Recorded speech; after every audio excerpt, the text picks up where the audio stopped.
بسم الله الرحمن الرحيم.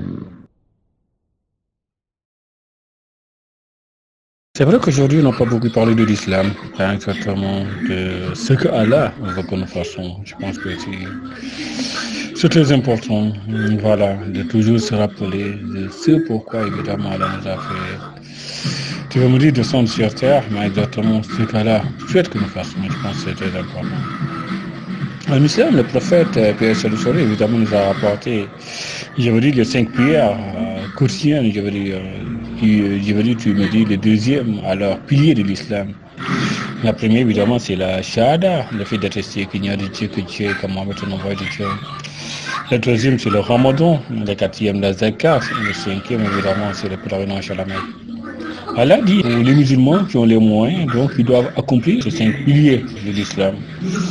Donc pour dire évidemment, le musulman doit toujours essayer, je veux dire, faire de son mieux, tant qu'il est en bonne santé et qu'il a le pouvoir de faire ce qu'Allah lui recommande, évidemment. Pour dire évidemment, donc chaque jour nous prions nos 5 prières quotidiennes. Si nous voulons aussi, nous pouvons faire des prières surrogatoires. Je l'expliquerai la dernière fois, évidemment. En disant chaque fois qu'on vous se rapproche de Dieu, évidemment, on peut faire des prières surrogatoires, exactement. Je pense que c'est très important.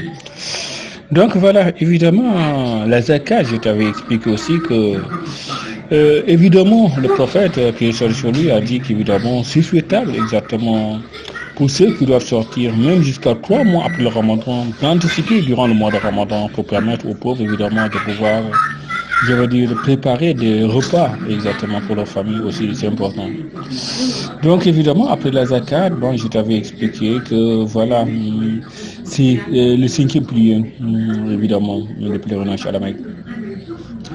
Évidemment, le pèlerinage à la Mecque, si on analyse ou si on voit exactement, c'est un pilier qui, évidemment, cette année, je veux dire, risque d'être vraiment difficile. C'est vrai. Si on voit évidemment l'avènement du coronavirus exactement et je veux dire, la rapide propagation du virus dans le monde, évidemment, on peut penser ou tout peut laisser penser qu'exactement les musulmans ne vont pas honorer cette année leur pèlerinage à la Mecque.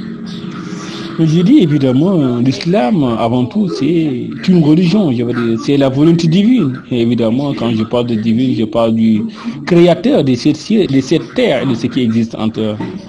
Pour dire évidemment, avant que nous soyons créés, Allah subhanahu wa ta'ala avait dit, quand est l'année en 2020, au moment du pèlerinage, il y aurait coronavirus. Et Allah subhanahu wa ta'ala s'est dit, comment la communauté musulmane va réagir? Je pense que c'est la grande question qui nous attend. Donc voilà, dit qu'exactement, Allah, avant de nous créer, savait tout. Et il dit maintenant, je vais voir si les musulmans vont vraiment se soumettre à ma volonté divine ou ils vont se soumettre à la volonté du coronavirus. Je pense aussi que c'est ça la grande question à laquelle nous devons répondre. Si vraiment nous croyons à coronavirus ou si vraiment nous croyons à Allah subhanahu wa ta'ala. Parce que évidemment, je te dis, en islam, on nous a toujours dit, l'islam c'est la religion de la soumission, exactement. Et en soumission, Allah nous renvoie toujours à Abraham, exactement, qui prouvait à Allah sa soumission, évidemment. Quand en songe, on lui disait, sacrifie ton fils, il n'a pas hésité en une seconde, je disais, de sacrifier son fils Ismaël. Évidemment, il a dit Ismaël, j'ai vu en songe, je veux dire le devoir de se sacrifier. Ismaël lui dit exactement, si c'est qu'Allah subhanahu wa ta'ala demande, si c'est ce qu'Allah veut, faisons-le. Exactement. Pour dire nous musulmans aussi, je pense que, aussi